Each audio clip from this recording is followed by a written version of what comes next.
All right, so do you feel like your social skills are lacking? Do you feel like sometimes you just run out of things to say, whether you're with a girl on a date or whether you're with your friends, with your family, coworkers? Do you feel like you run out of things to say? And I'm not talking about someone that you're not interested in, because when I'm not interested in someone, I don't give a fuck what they have to tell me, to be honest. And I don't care how long the conversation goes. I honestly don't even care if it ends right there after hello. So I'm talking about someone that you are genuinely interested in. If you are interested in someone, that's how you can keep a conversation going, first of all, because in order to do what I'm about to tell you, you have to have genuine interest in what the person is talking about, right? So if you want to keep a conversation going, if you want to keep it flowing, if you are ever on the phone with a girl and you just feel like there's nothing to talk about, I'm going to tell you exactly how you can flow into it. So when someone is talking, right? Let's say they say one sentence, right? Let's say they say, I love fried rice. If you, as a man, you just say, oh, okay, that's cool. She likes fried rice. She just told me she likes fried rice. You leave a lot of opportunity on the table to create more conversation and keep the conversation flowing. Instead of saying, I like fried rice. Oh, okay. And this is just a random example, right? She could say, I like getting my cheeks blown out, whatever the fuck she says. I like fried rice, right? And you just say, oh, that's cool. That's cool. You just left a lot of opportunity on the table. So now the conversation is naturally going to die down. But if you are actually interested, first of all, you have to be listening to what she's saying. And second of all, you have to be genuinely interested. So I love fried rice. Now, what you do in order to expand the conversation is ask a question.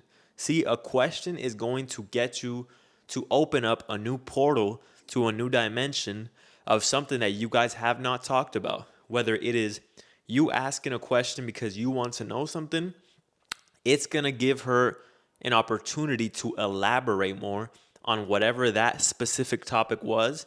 And now you have a lot more things to work with.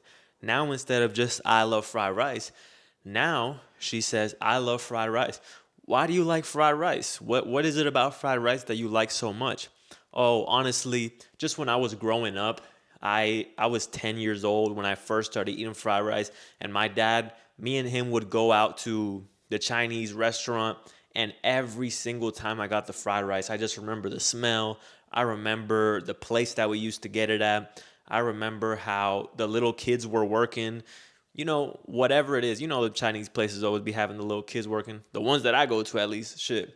But you know, now you can ask more things, or you can even add something on your end. You could say, well, you know what? Okay, so she said, I like fried rice because, when she grew up or whatever, you could say something like, oh, that's cool. Well, now you can share a story of yourself. That's actually interesting that you say that, because when I was growing up, I also used to go to a restaurant that was similar. It wasn't that, but it was Indian food. And I love Indian food, but it's just crazy that, we have that in common, that we like a food because when we were growing up, we just went to that place, and it's like a nostalgic feeling. And now she has the opportunity to ask you, oh, okay, so and what is it about Indian food that you like so much? And now the conversation is flowing. See, a question can keep the conversation flowing for a very long time. However, don't be that motherfucker who asks nothing but questions. And I fucking hate that shit. I hate it. And at one point, my social skills weren't the best, so I wouldn't doubt it and say that I didn't do that at some point. But I hate this shit, bro. When, someone that you first meet, maybe it's a coworker, and they just ask questions and questions and questions and questions. It's like, bro, are you fucking interrogating me? What's going on? Excuse me, are you sent by the FBI to get me caught up on in some type of way? Even if you're innocent, even if you don't do any criminal activities, shit. When they start to ask you questions, you start thinking like, damn, did I commit some crimes that maybe the FBI is trying to catch me on? So don't be that guy. Don't be the guy that constantly and constantly and constantly asks questions, because a conversation is supposed to go both ways. So even though a question can be very useful, don't be that guy, because here's the thing. When I meet someone and they tell me, "Oh, so how long you been working at the place that you work at?" "Oh, well, I've been working at that place for this long." "Oh, okay. And what about before? Where did you work at then?" "Well, I worked here." And what got you into that?"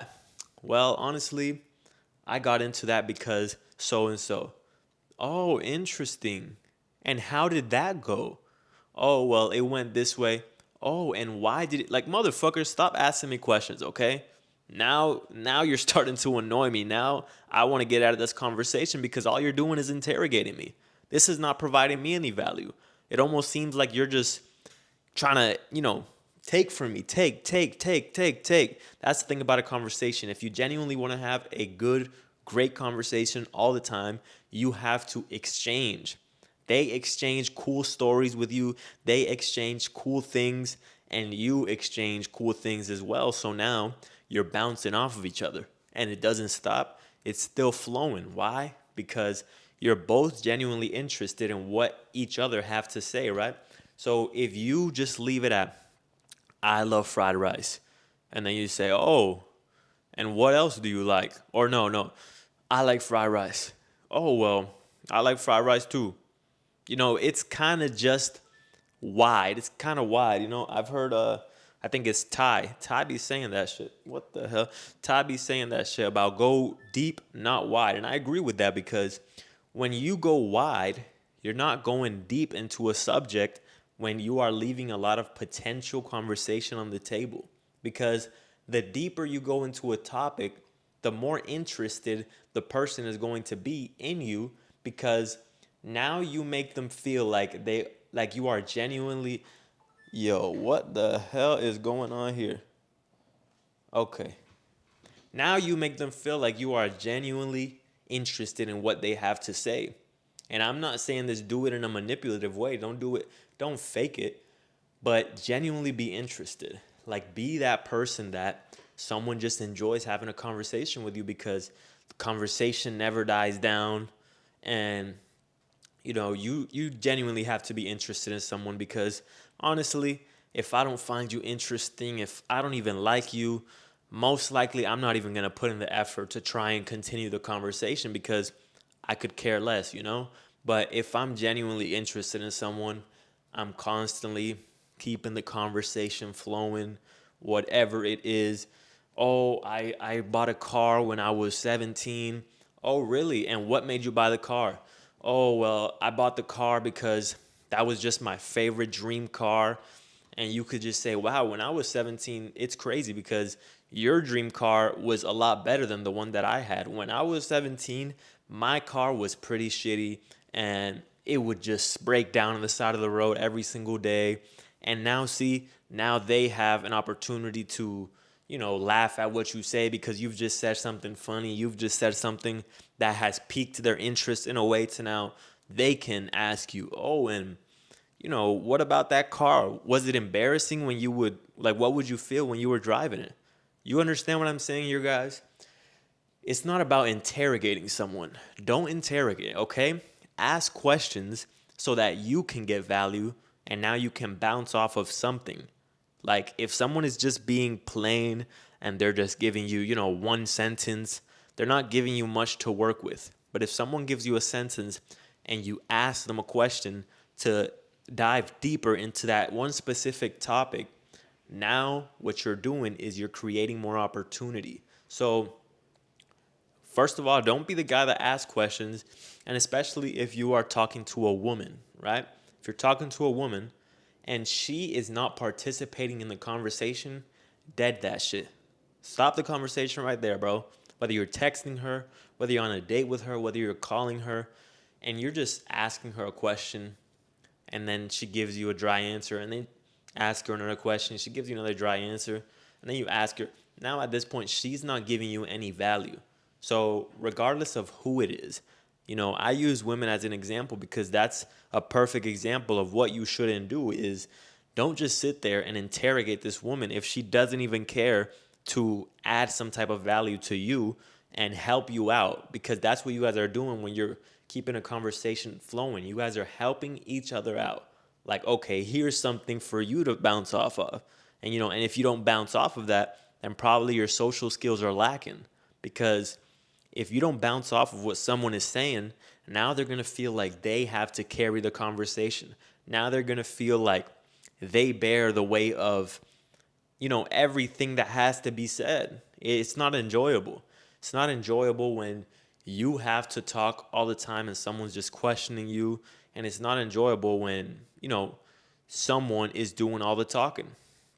So, like I said, ask questions, be genuinely interested in the conversation, and the conversation will flow. I promise you.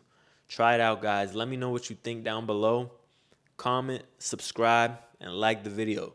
3 years sober today. I'm 3 years sober, baby.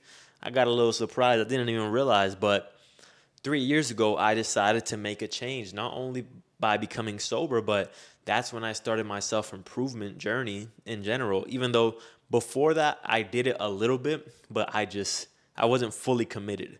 But November 17th of 2020 was the day that I fully committed. And honestly, I could say I'm a completely different person. In 3 years, a lot has changed. I've learned how to become sober and overcome addiction. I've learned how to improve my social skills. I've learned how to become a truly competent man.